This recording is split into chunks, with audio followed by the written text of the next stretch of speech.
if you get even 1% of appreciation from your supervisor, then your motivation boosts a lot.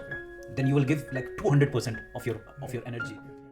Most of the supervisors in academia, especially these days, they have somehow lack of leadership quality. Here they work only for, let's say, 8 or 9 hours. They take breaks in weekends. Yeah. In the evening they have social gatherings. They go to cafe. They have some beer. Yeah. Still the productivity is same, almost same. That means 12 hours. Actually better. Yeah, even better. In terms of quality of If you go out from your lab, like let's say 4 or 5 people go out for a chai or for samosa. If they see professor coming, they will just disperse. They will hide somewhere, right? True. Indian education system. Crap. Now it's crap. We are just into like making cheap product. Right. If something is already existing, how we can make cheaper version of that, rather than doing research and developing something. It's bitter truth, but I have to say this, that the intellectual level is degrading significantly. They have a favorite student in the lab. They give everything. Favoritism, yeah. All the projects, all these papers too.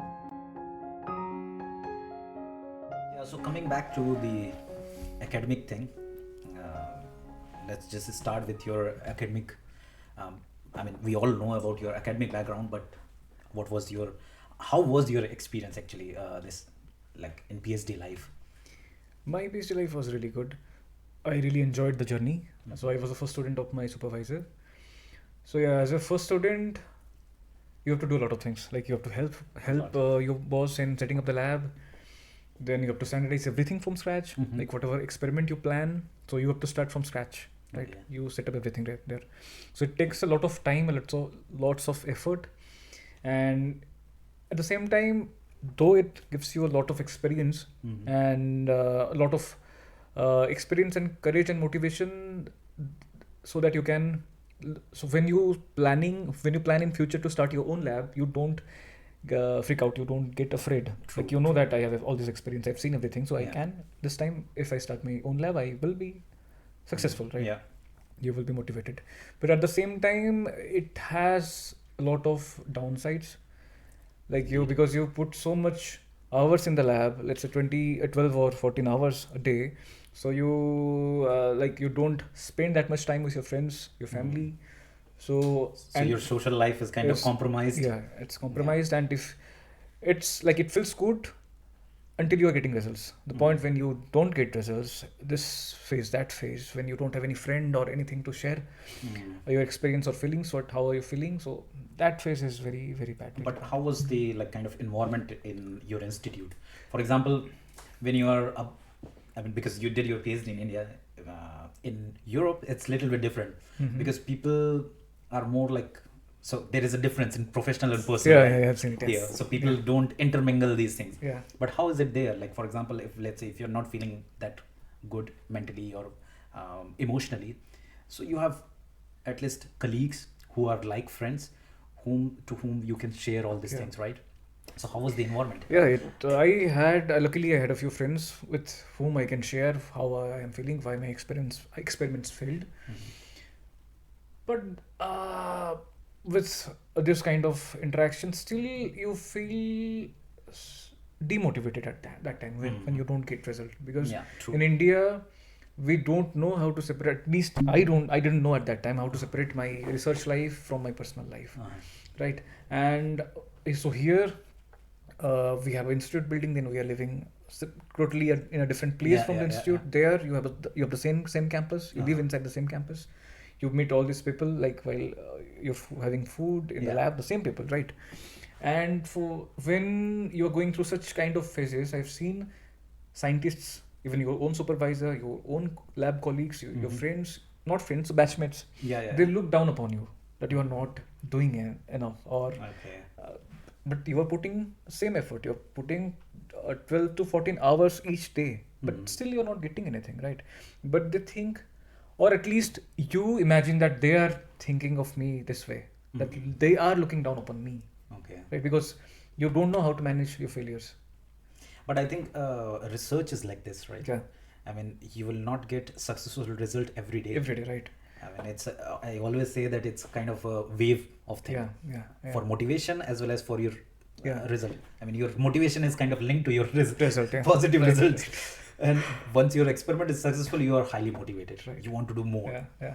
So, and when it is not good, then your motivation goes down. So it's like waves. So you have to understand this, that okay, maybe if things are not working, maybe seek help from seniors, or maybe discuss with supervisor, or it's better to take little bit kind of step back to think of broader picture, as well as also I've like heard many Nobel laureates, what they say, that whenever they have all these setbacks, so they take kind of vacation, so they kind of distract themselves from the research environment, go enjoy their vacation, and then they come up with some creative ideas, or maybe some troubleshoot.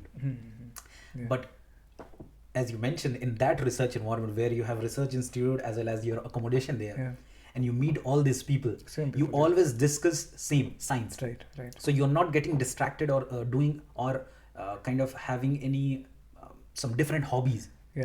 You're always like discussing science in lab, outside of lab, and then your mind is always like full. So you cannot have this creative mind, because for creativity you need some space. Right. Totally agree with you. So we in India, so in that particular institute, and I have already talked about this with many of my friends. They also believe that, and we all believe that you have to put at least 10-12 hours in the lab to get good publications. We all believe that, right? And even masters, we had, if you ask me, I had hobbies in my bachelor's. After that, I even did not pursue my hobbies in masters, and so leave the Ph.D, right? So when you put 12-14 hours in a research lab, you don't really have any time to explore your hobbies, or you explore any areas. Like, let's say if you like to go out and go to some places, you don't go there, you don't go on vacation. For first 3 years of my PhD, I did not go for a vacation. I was all the time in the lab, right? And when you work like when you put this much hours in the lab, your supervisor is really happy, and she or he always want that you work with such intensity all the time, every day, right? But it's not possible. That's not possible. Research goes slowly. And we have to understand that. And I mean, supervisors, I don't know why they forget this thing, because they have also gone through same journey. But once they become PI or supervisor, they forget, and they become impatient. They want results. They will discuss with you that okay, these are the strategies, and maybe next day or in few days they want the result. How is it possible? I mean, they should understand that it takes time to execute the plan, and maybe things could go wrong. So better to have maybe discussion that okay, if something went wrong, let's discuss about that, rather than asking for result, and rather than blaming that okay, you are not producing result. I mean, at the end we are cheap laborers, but that's the correct term. We are cheap laborers for sure, but we are humans as well. So you have to, and there is a thing as well, because if you get even 1% of appreciation from your supervisor, then your motivation boosts a lot. Then you will give like 200% of your energy in experiment or anything. So that, I mean, supervisors should understand this, and maybe not always, but at least time to time they should appreciate.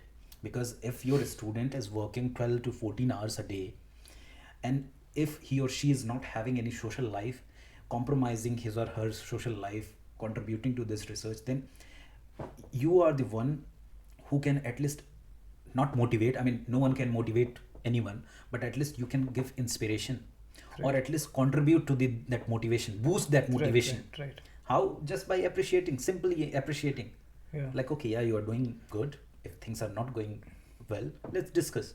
And it happens in research, because they might have also gone through all this thing, right? They all go through this. It's not like a smooth journey where you are doing experiment and then next day you are getting the result and publishing in higher journals. It's not that simple thing that is smooth.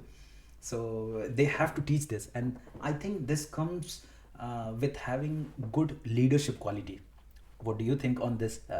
Because I mean, in my point of view, what I think is most of the supervisors in academia, especially these days, they have somehow lack of leadership quality.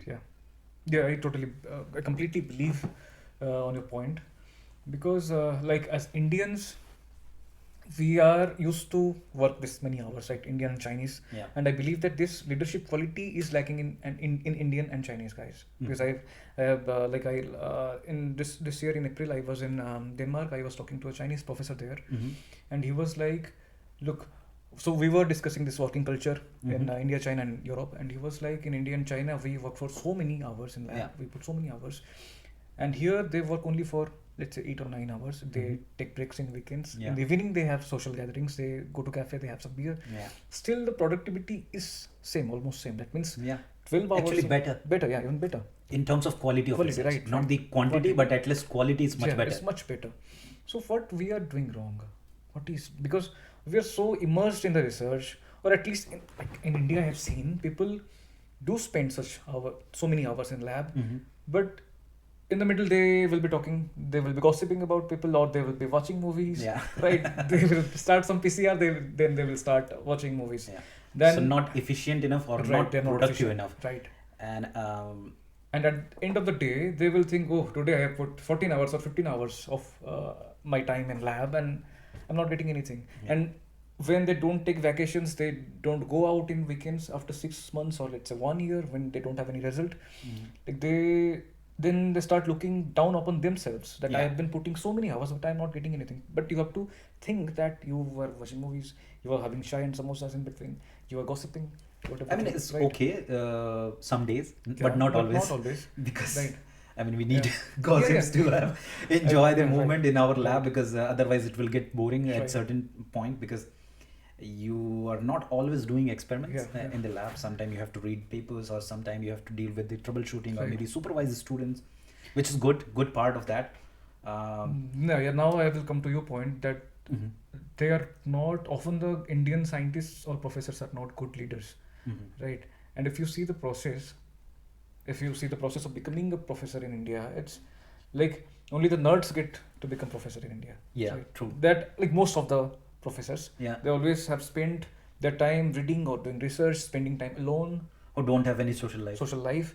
So when you spend time with your friends, or you just socialize, like I've seen in BHU and in NIPJ also. So if you are talking, if you go out from your lab, like let's say 4 or 5 people go out for a chai or for samosa, if they see professor coming, they will just disperse, they will hide somewhere, right? True. I have this experience from my previous institute when I was working in India. And here you see your professor will call to kitchen, he will open champagne for you, let's have drink. That's the difference. Right. So it's mentality difference as well. And they think, because we have put so many hours here, I mean, I would like to just add one thing. So this mentality difference coming is from like in India, professors, they always say, you will see from their word as well, whenever they introduce their PhD student, they say, this is my PhD student, he's working under me. And whenever a postdoc or PhD is working here, let's say in Europe, I don't know about US, they always say, he is PhD student in our lab, he's working with me. With me and under me. That has a lot much difference. Right. So that's the mentality difference. So here they see you as a colleague. And there you see like a kind of hierarchy thing. Right. At every step. Let's say if you're a bachelor student working in a lab, then probably your ideas or your maybe hypothesis will not be considered. He's just a BSc student or master's student. But here at any level, even if you are an intern at bachelor's level, if you have some ideas, you can directly discuss with your supervisor, or maybe PhD or postdocs. So then they are not good leaders, I would say. Like my supervisor, I really liked the way she guided us through PhD. She was not very, you would say, he never put a lot of pressure on us in our lab. But I won't speak on this on camera, but she was not a good man manager. She was a great supervisor. She is a good scientist, but she was not a good man manager when I was there. So it's a leadership quality actually. It's also a leadership quality. So she has some of the leadership quality, but she was not a better man manager. So actually it is quite common that they are good supervisor. That means they are good researchers, yeah. but they are not good teachers. Yeah. Because you have to have a balance of these, like having good research as well as having good teacher, because one teacher can produce nice students or upcoming researchers, right? No, she was a great teacher also, and she was like, I've seen, she is fabulous in writing grants, getting funds, and managing the funds in the lab. She was great at this. Okay. But she was just, how should I say, like, she was very bad at allocating projects to different persons in the lab, and putting people or man-force in different projects. She will burden a single person with many projects, and she will leave a person without any strong project to work on.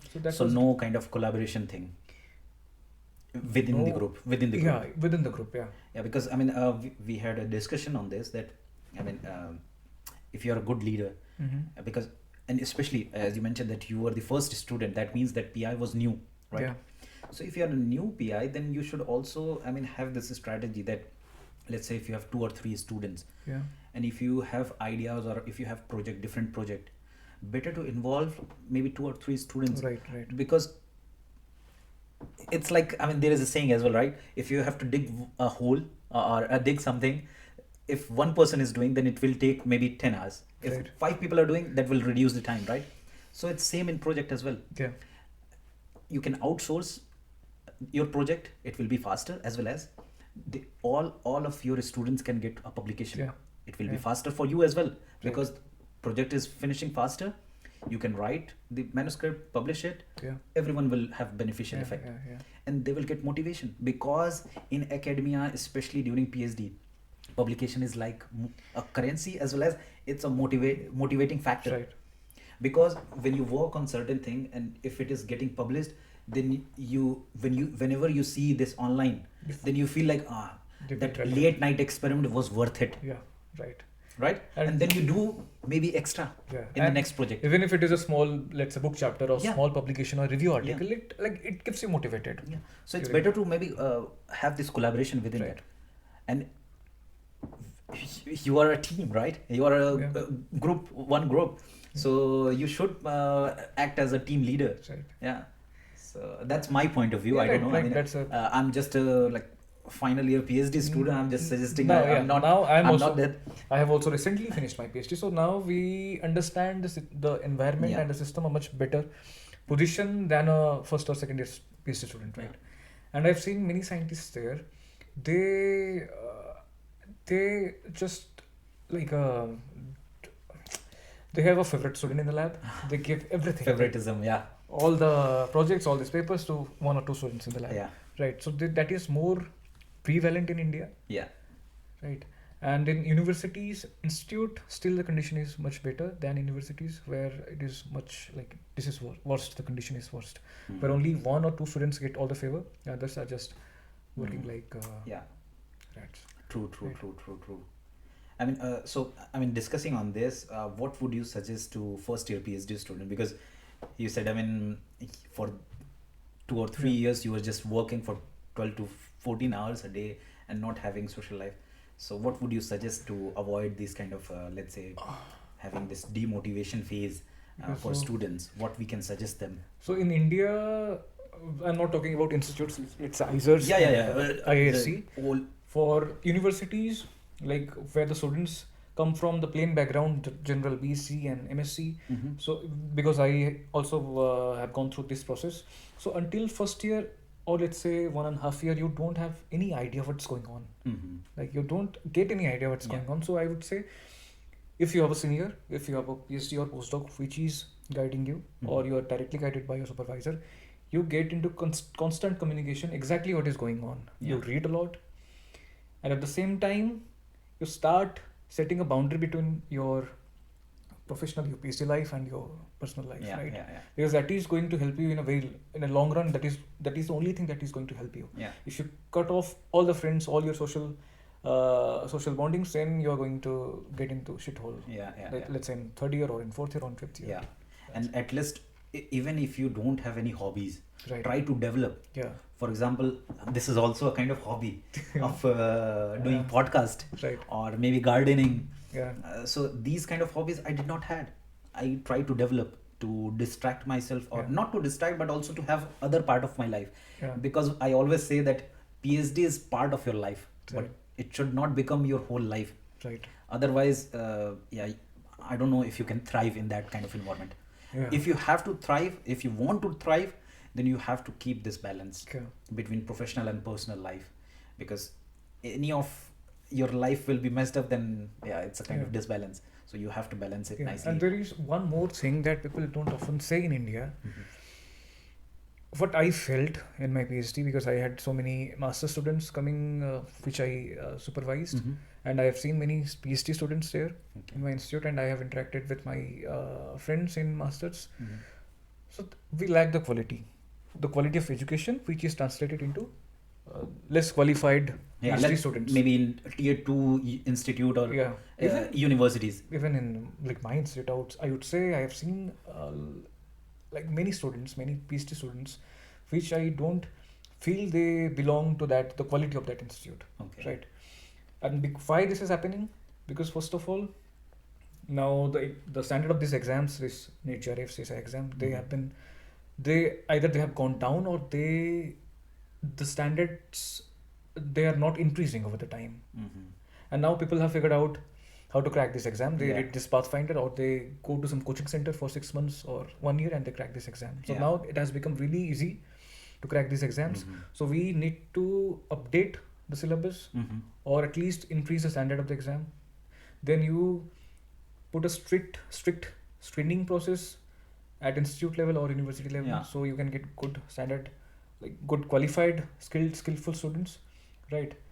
And I have seen many students, they do PhD just for financial security. Yeah, true. I've Or seen- maybe they are not kind of aware of their future options. For example, especially in India, Mhm. this is the case.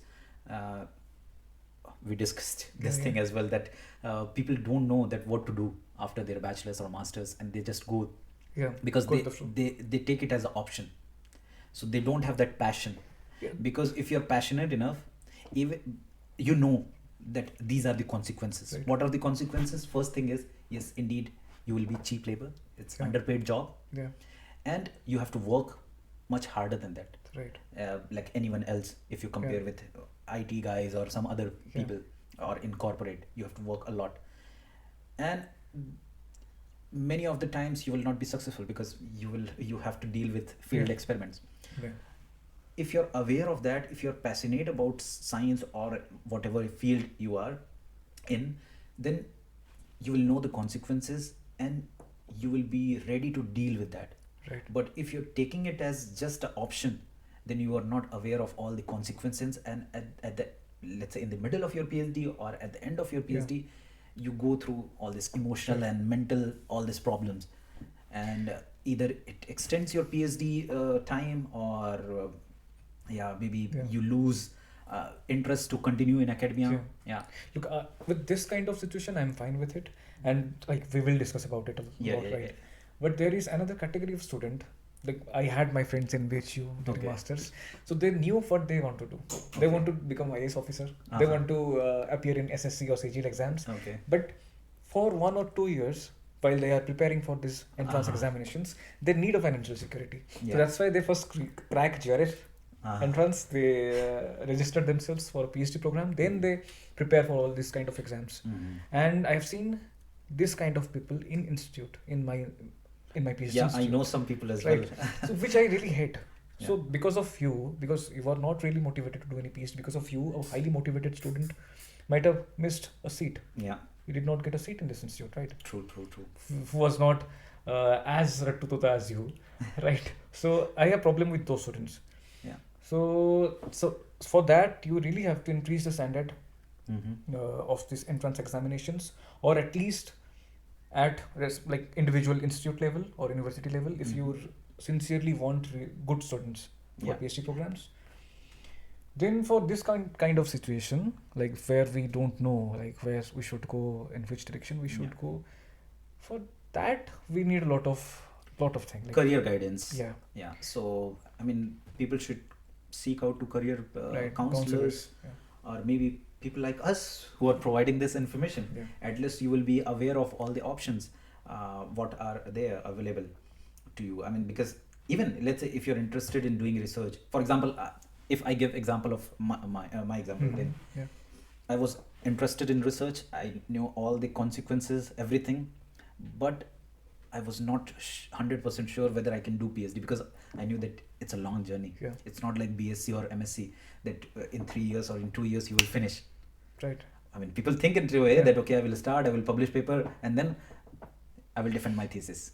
People think it like this way. I was also thinking, but I also had this background thing that, okay, maybe PhD takes a lot of time and I don't have that much experience. So I tried to polish my research experience, as well as I wanted to learn first whether indeed I can survive in that environment.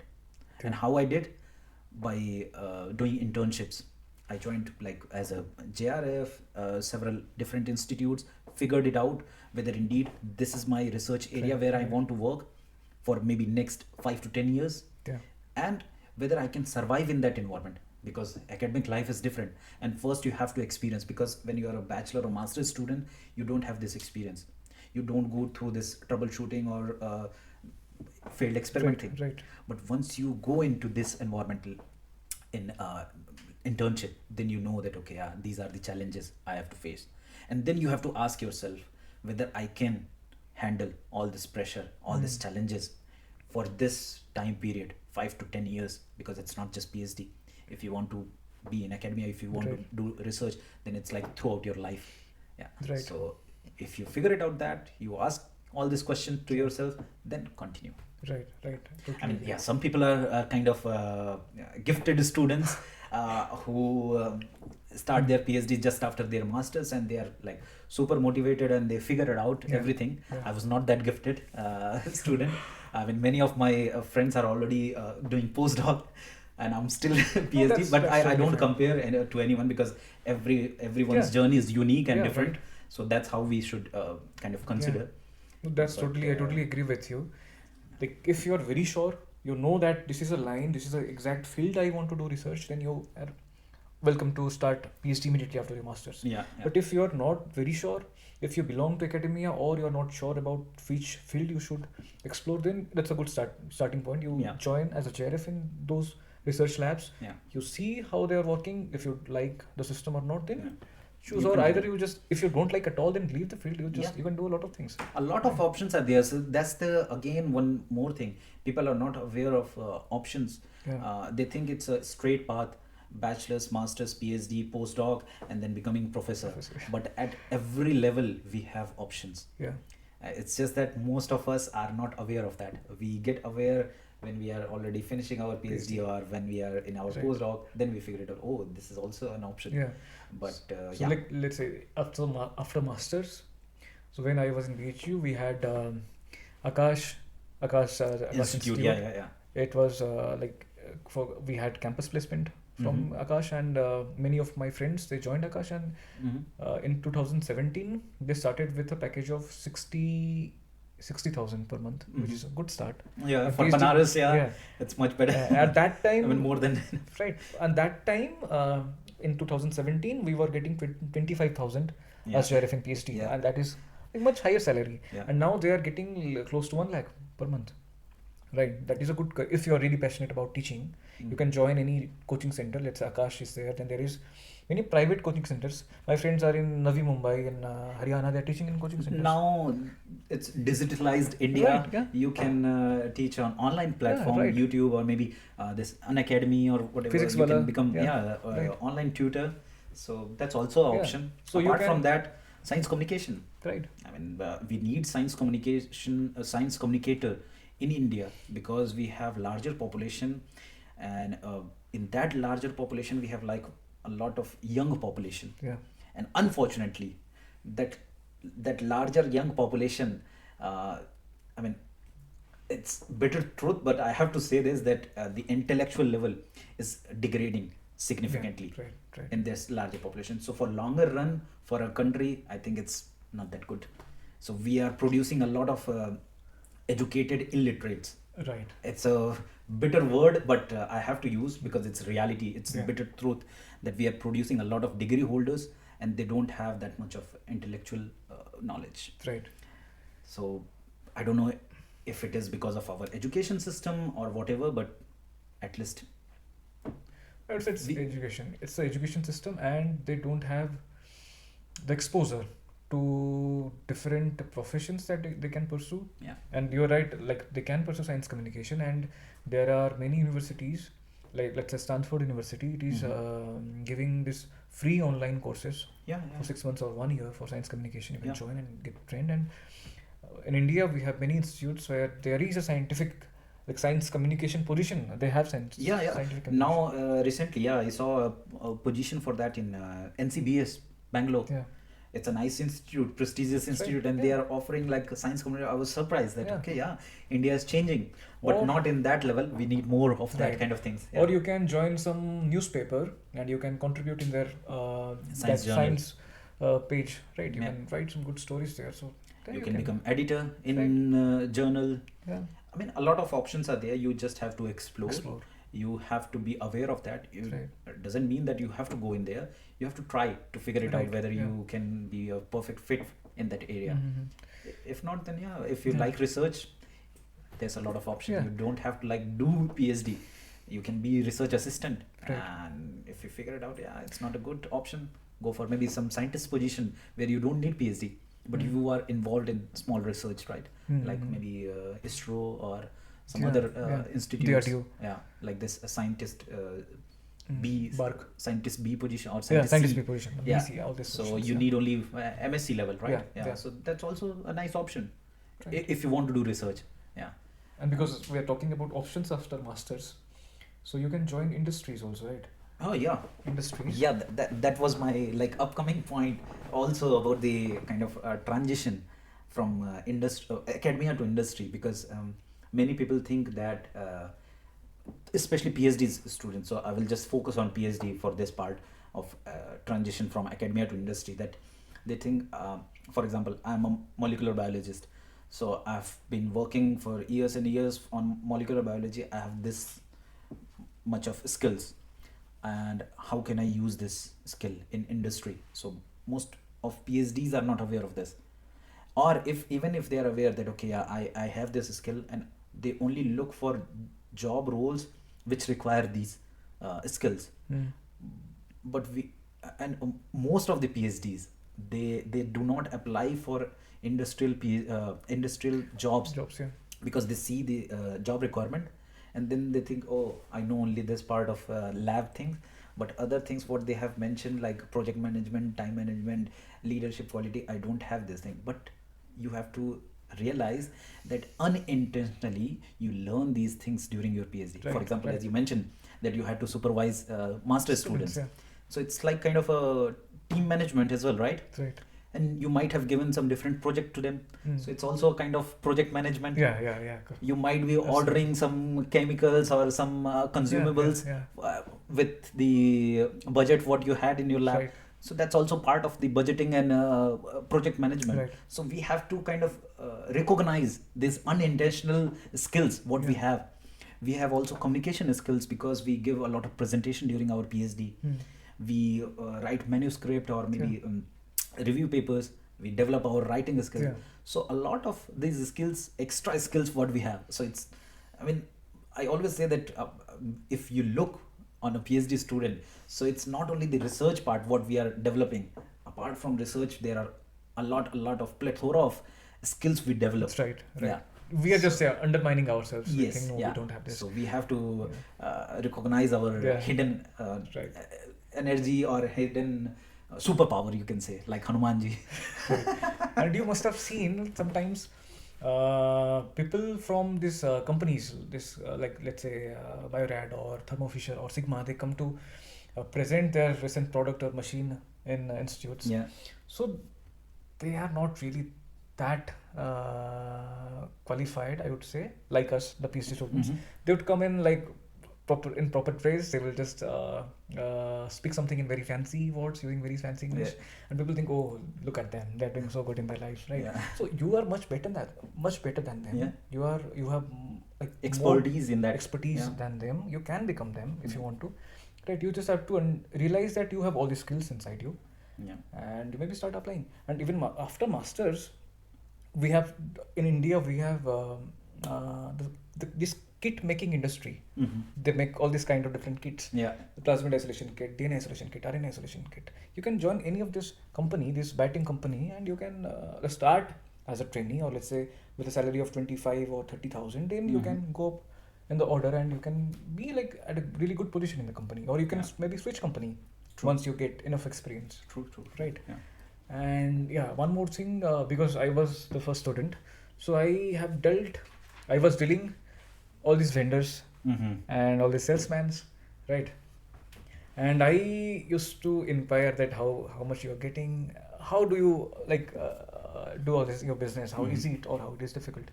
And so like if you don't like, let's say you joined PhD, you did not like the research, and you want to earn money like your IT friends, then you can also explore this business into sales or into these biotech companies, right? And they are getting much high salary than us, much higher. Like a person from a company, we are getting few things from them. She was earning around 80,000-90,000. Oh, wow. So I was like, and she was calling me sir. She was addressing sir. I was like, I am getting only 35,000. You are getting 90,000. Don't call me sir. so if you don't like research, once you get into PhD and you did not like the research, you can leave the field at any point, and you can start doing many things. Like you just have to keep your mind open. And so why people do PhD? I mean, is it like kind of a pride thing that we have pride in the PhD? That, I have PhD, I have doctorate. I have seen, I've seen some people who are doing PhD just for the sake of the degree. They just want a PhD degree, right? Or some people are there, they just want a PhD degree so they can join as a professor in some degree colleges, which is not bad. If you are really passionate about teaching and you just want a degree, then you just finish your objective and you can join as a professor anywhere. That's I'm fine with that thing. But yes, I have met some people who really want a degree. They want to be a PhD holder. So they just want the doctor tag. Okay. Right. I mean, there are many people like this. But at least in India, here you won't find many people who are doing PhD just for the sake of the degree. Yeah, that's the difference actually. And also, I mean, even if they join PhD, and if they figure it out that no, this is not meant for them, so they leave. They leave early. Yeah. Right. But in India, we just tend to get stuck. Yeah. Even if it is a toxic environment, or even if it is not for us, we get stuck in that because we are getting money. We think that, okay, at least I'm getting money. And sometimes things are not so bad in some labs at least, but because in your friend circle, your friends are complaining about their bosses, their labs, their lab mates, people also start looking negatively at many things in the lab, right? Yeah. I've seen many people like this. Their lab is all right, their lab mates are really good, their project is going fine, they're getting publication, but still they rant about their boss, their lab. So it's a social thing, I think. Like, you have to stay away from all the toxicity, negativity, because PhD life, like the journey is like this. And not only in PhD, if you get into any profession during your earlier years, you are going to face some difficulty. Yes. Turbulence. True. Right. PhD is also like that. Yeah. So you have to be really patient during your initial years. You acquire skills, you talk to your seniors, your boss, you get to know very thoroughly your project. Yeah. Then by third year, fourth year, you will be good. You will be in a very good place. Yeah, you will be at least not expert, but at least having some, how to say, you will be aware of all this troubleshoot. Right. So if something goes wrong, you know that why this happened. Yeah. And again, coming back to the motivation thing, that you have to motivate yourself. And I always say to, like, on Instagram to people, that whenever you get a good result, just take a picture of that, let's say whether it is Western blot or whatever it is, if you're a plant scientist, of your plant picture, and then stick on your bench, on your workbench. So that will motivate you that this wonderful result, this is by me. I mean, I did this experiment and I got this wonderful result. So that will motivate you during the setbacks when you will have failed results, failed experiments. So, and actually I had this experience. So I was going through a really low phase in my PhD, and I was doing this in situ hybridization. So me and my colleague, we standardized this experiment, and we had been struggling for this experiment since for 6 months. Once I got the result, and even I would say in that period for 1 year I was not getting any result. I went to a counselor. We had a counselor, like a psychiatrist or psychologist. I don't know exactly what you say. Then I was visiting her.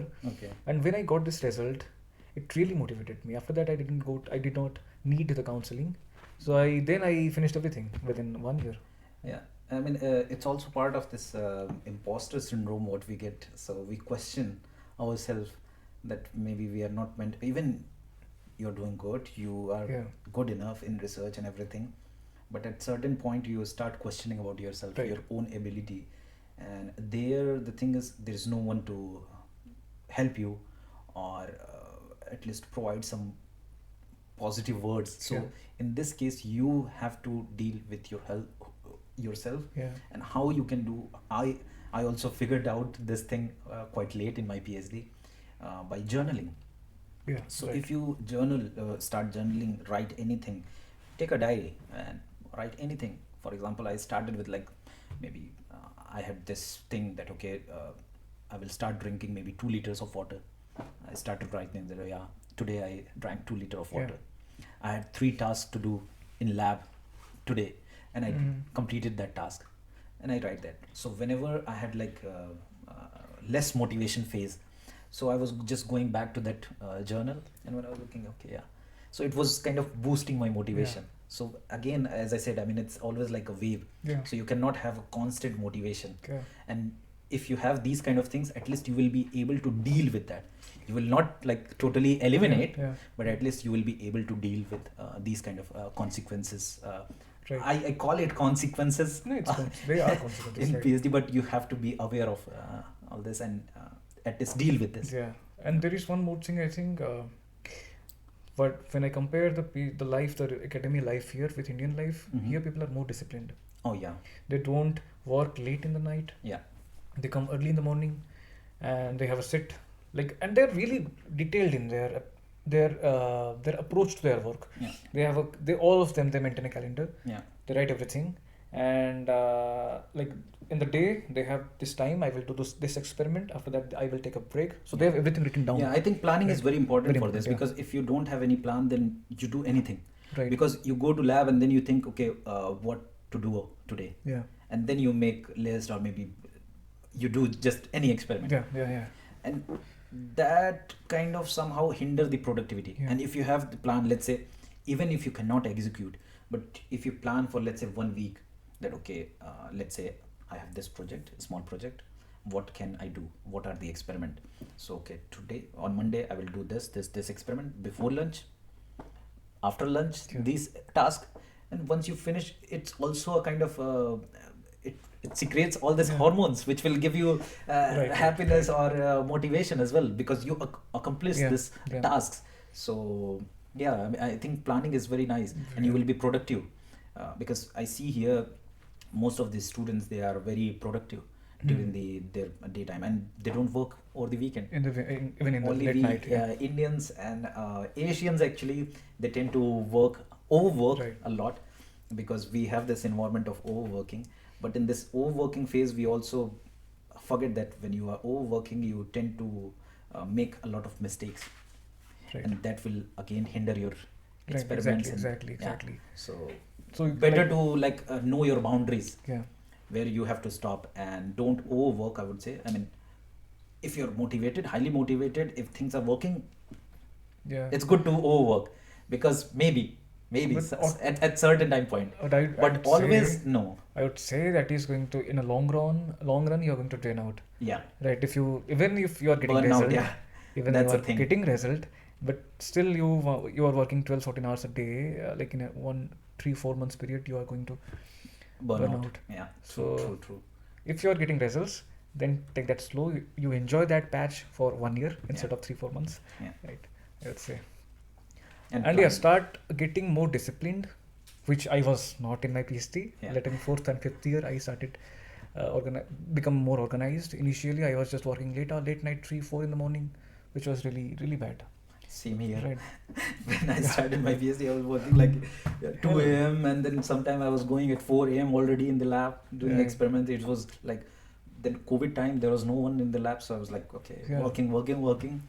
Yeah, but then after 6 months or 1 year later, I was totally burned out. Right. Yeah. So this is going to take a toll on your mental health, your physical health. Yeah. Right.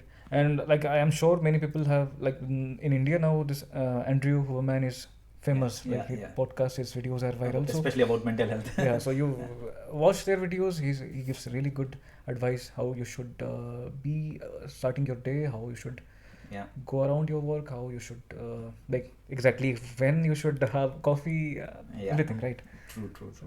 Yeah. It is really helpful. It is.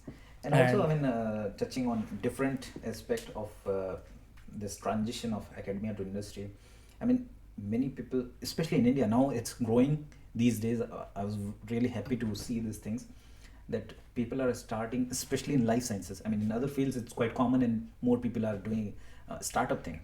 So, like in life sciences, I see very less people who are into startups or something, or people who think that, I mean, I don't think people think in a way that my research can somehow be translated into a product, or maybe if I can do some startups. Right.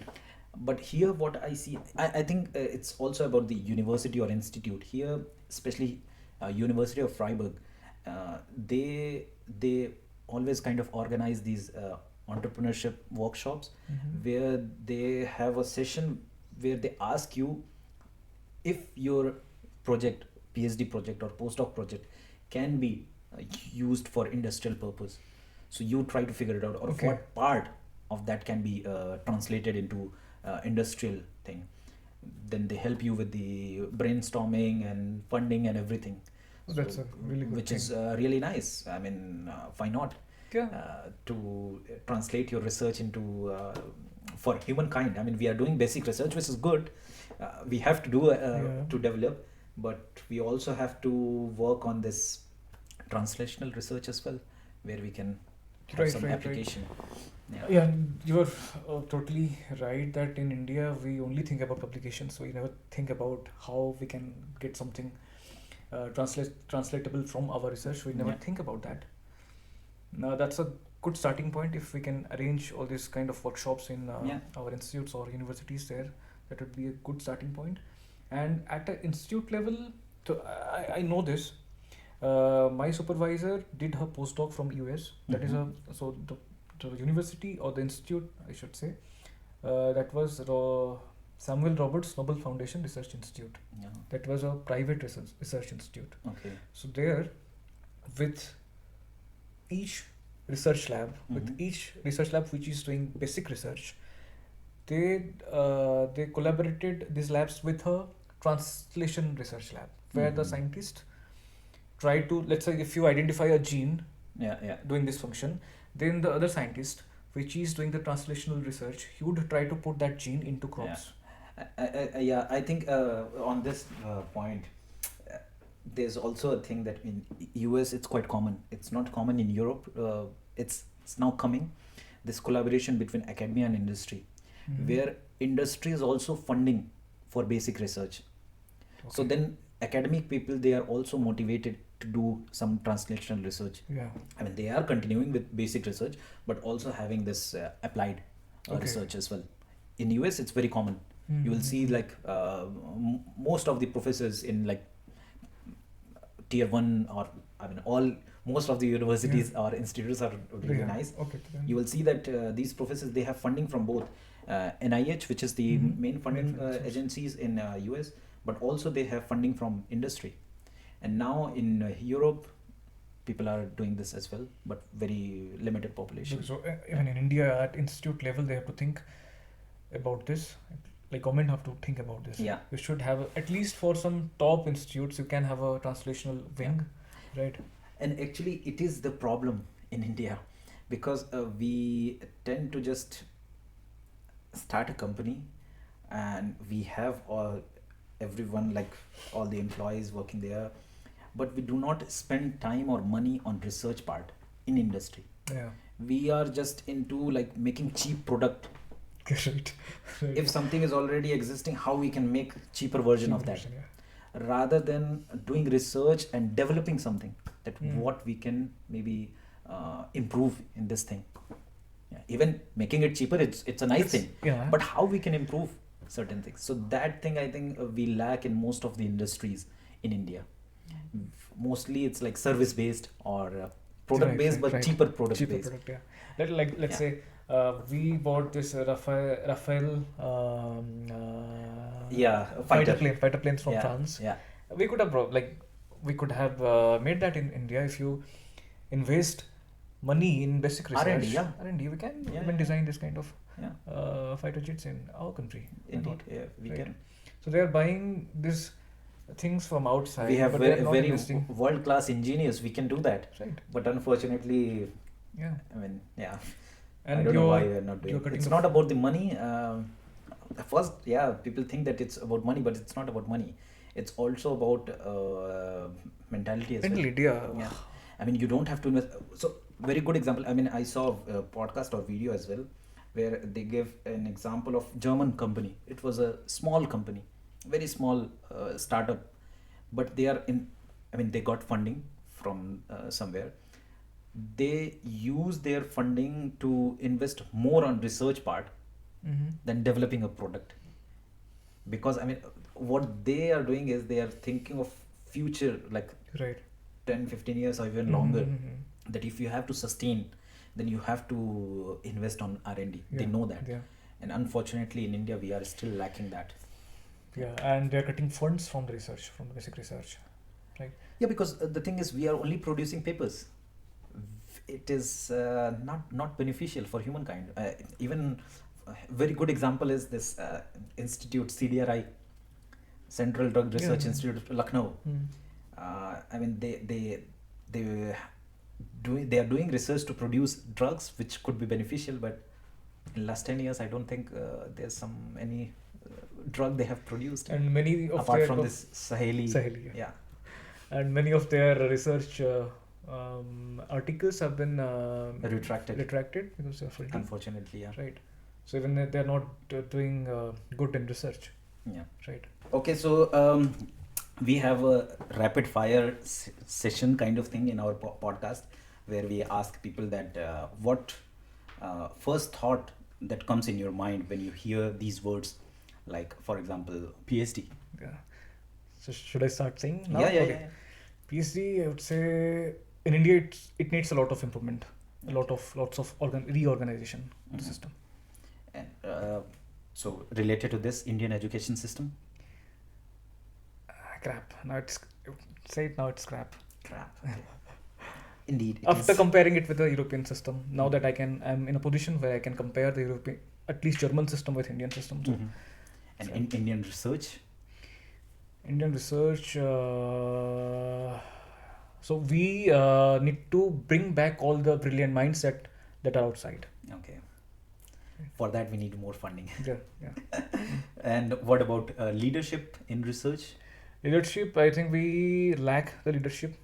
So we throughout the academia, it's not most part of the academia. So we need to train the early career researcher, because we can't touch the senior professor scientists now. So you can at least train the early career researchers now.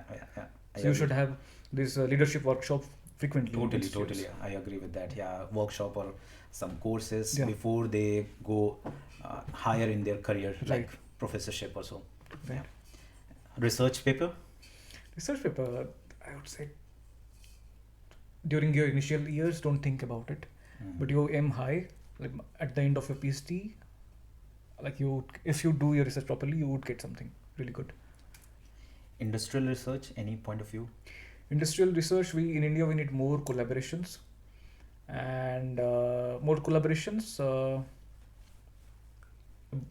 It's about industrial research. I think they have to change their strategy. They have to take R&D more seriously in India. Yeah.